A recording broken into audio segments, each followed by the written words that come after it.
leadership by the White House and a champion of change for his work with the National Entrepreneurship Fellowship called Venture for America.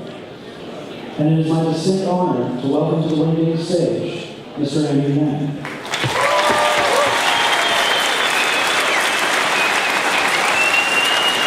Thank you all. Thank you, Iowa. Oh my gosh, it's incredible to be here. I want you to reflect a little bit on what brought you here tonight, because I was thinking about what brought me here tonight. And the Democratic Party of the United States of America is the greatest hope and force for progress in our country today. And you all are going to determine its future. It is not an exaggeration at all to say that the future of the country rests in your hands. And thank you all for the incredible work that you do, leading us every day and fighting the fight. I know it's been hard this last couple of years, but help is on the way. Now, I'm not from here, as you may have gathered. My parents immigrated to this country in the 1960s. They met at graduate school. I was born in a town called Schenectady, New York. My father worked for GE and then IBM.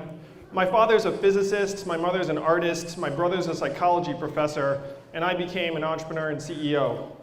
I built an education company that was sold to a public company in 2009, and I looked at the nation's problems at that point. I'd made a little money, and so I thought to myself, well, what are the biggest problems that I see? And the biggest problems that I saw were that so much money and energy and talent was heading to the coasts and not to places like Iowa, including people who are from places like Iowa. Many times they thought they had to leave for better opportunities.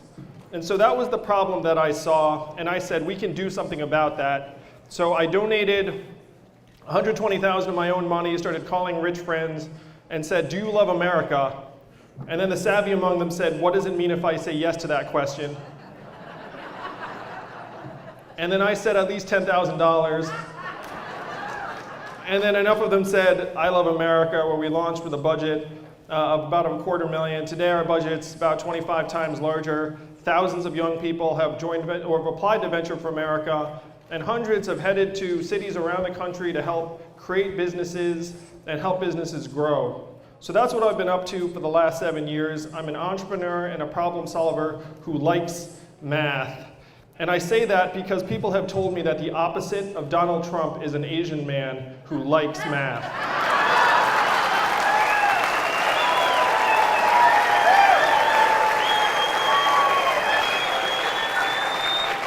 Now, I'm here tonight to tell you all a story in numbers, in part. And I'm going to answer a question that you have been grappling with for the last 2 years. And it may be perhaps the most important question of our time. And that question is this: why did Donald Trump win Iowa by nearly 10 points in 2016? For that matter, why did he win Michigan? Why did he win Ohio? Why did he win Pennsylvania? Why did he win Missouri? Why did he even win Wisconsin? Now that is the question of our time, and the answer is in the numbers. Because again, I love numbers, so I dug in. And the most direct correlation I found was that the more manufacturing jobs were lost in a voting district due to automation, the more blue turned to red in that district. The reason why Donald Trump is our president today is that we've automated away 4 million manufacturing jobs in Michigan, Ohio, Pennsylvania, Missouri, Wisconsin, and nearly 40,000 right here in Iowa. How many of you personally know someone who has lost his or her job in manufacturing over the last number of years? I'm sure a number of you do.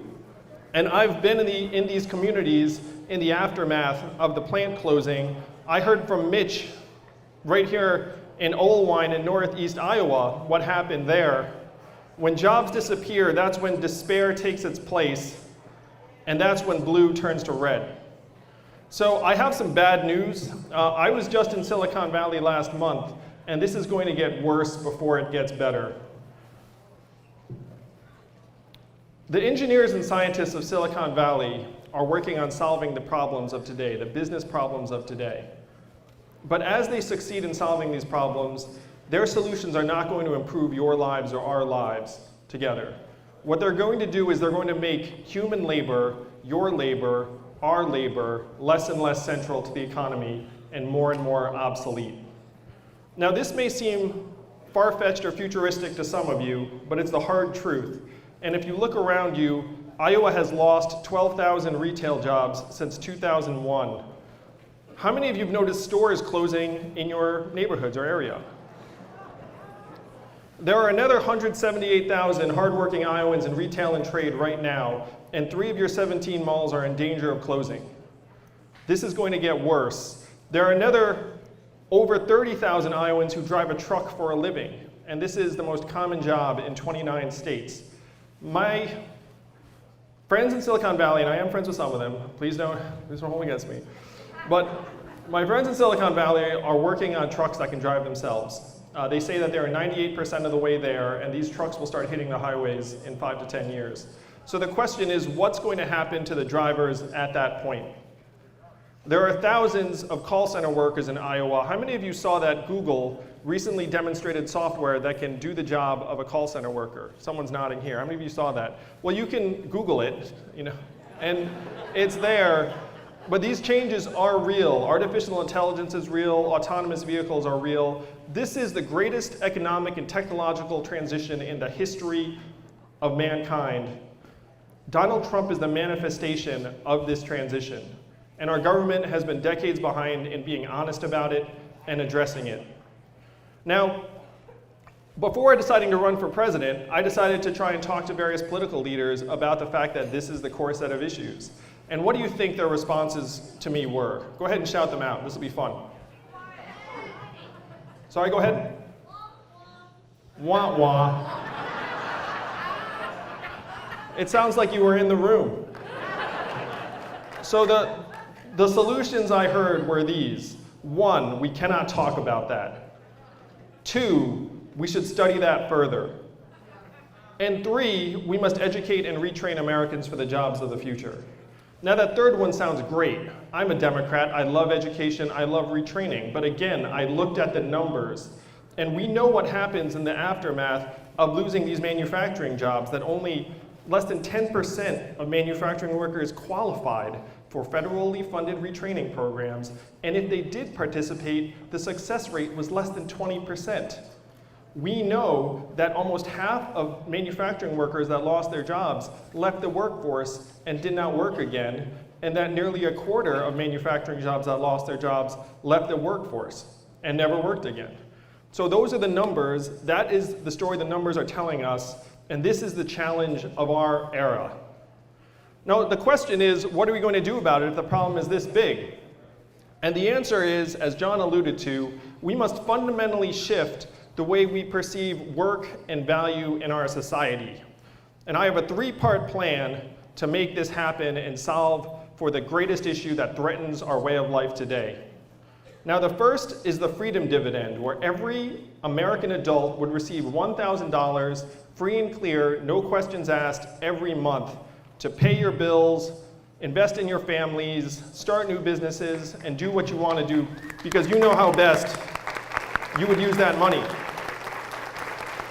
Already right now, 31% of Iowans are working full-time and cannot make ends meet, and 59% of our fellow Americans cannot pay an unexpected $500 bill. They are living paycheck to paycheck, week to week, and you know that is the reality for many of your friends and neighbors. And we can change that. We can give Americans a raise. So many of you might think, wow, that sounds phenomenal, too good to be true, but I want to give you some background and history. A law almost exactly like this passed the House of Representatives in 1971 under Richard Nixon. Martin Luther King was for it. 1,000 economists signed a letter saying this would be great for the economy and society. And a plan just like this has been in effect in one state for 36 years, where it has created thousands of jobs, helped improve children's nutrition, and lowered income inequality. And what state is that? You may or may not know. Yeah, it's Alaska. And they use oil money. And I'm going to ask you all today, Democrats of Iowa, what is the oil of today? Technology. That's right. That is the oil of today. So my plan, the freedom dividend, would put $16 billion into the hands of Iowans every year so that you could pay your bills and do everything that you would do with $1,000 more per month, and it would create over 40,000 jobs in Iowa immediately. Now, this is a very, very big plan and a big move, but it's something that we can achieve because, again, you determine the future of this country, and we need to build an economy that actually puts human goals and values front and center, invest in our people, and build a trickle-up economy. The Republicans have been selling that trickle-down garbage for decades, and we know it doesn't work at all.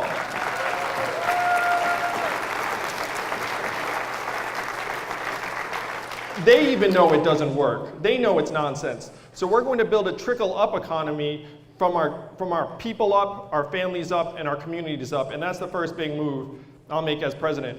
The second is that we need to get healthcare costs off the backs of American families and businesses.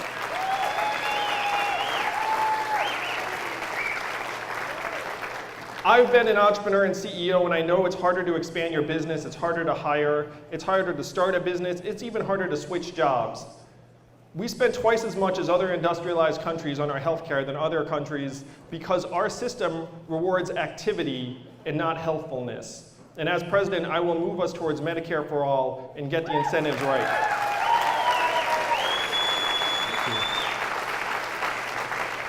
And the third thing is that we have to change the way we measure progress in our economy. GDP is something we invented less than 100 years ago during the Great Depression. And even the inventor said this is a terrible measurement for national well-being. So of course, what do? We start using it as a measurement for national well-being. Oh, it's true, he was a smart man. He was smarter than the people that have been using it. Now, I'm running for president right now, and my wife is working much harder than I am. And those of you who have kids at home, raise your hand if you have kids at home.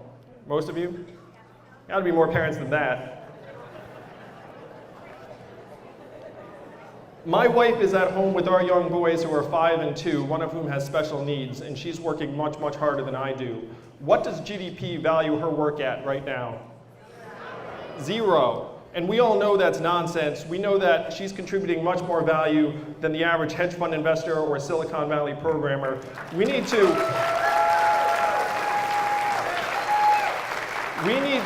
shift to new measurements for our economic progress, things that matter to us, like childhood success rates, mental health and freedom from substance abuse, environmental quality, median income and wealth, proportion of elderly in quality care that can actually retire with dignity. These are the measurements that would actually tell us how we're doing. And as president, I will establish the American scorecard and present on how we are doing every year at the State of the Union. So these are the 3 big ideas to get us through the greatest economic shift in human history. And I'm going to close with a conversation I had in Washington, D.C. that will be familiar to some of you. So I was going through these issues and saying, look, this is a giant technology shift, and the American people are being devastated through no fault of their own. What are we going to do about it? And this is what someone said to me. He said to me, you are in the wrong town. That this town is not a town of leaders. This is a town of laggards and followers. We will be the last people to figure this out. And what you must do, Andrew, is you must create a wave in other parts of the country and bring it crashing down on our heads, and only then will we understand. And that is why I'm with you here tonight, Democrats of Iowa. I need your help to create this wave, to build an economy from the ground up, to show that we still live in a democracy and that America needs your leadership right now. America needs your leadership, your courage, your vision, your compassion, your faith, and your fellowship to light the way.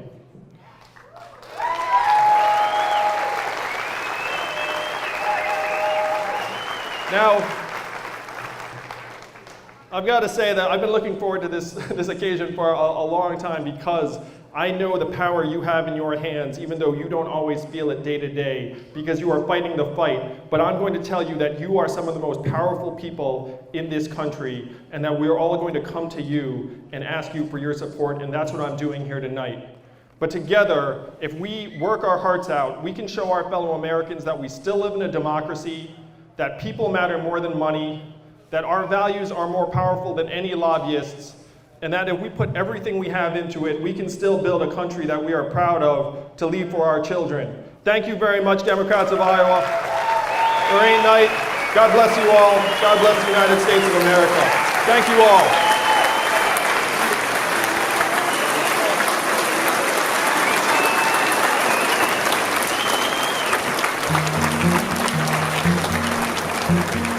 Thank you.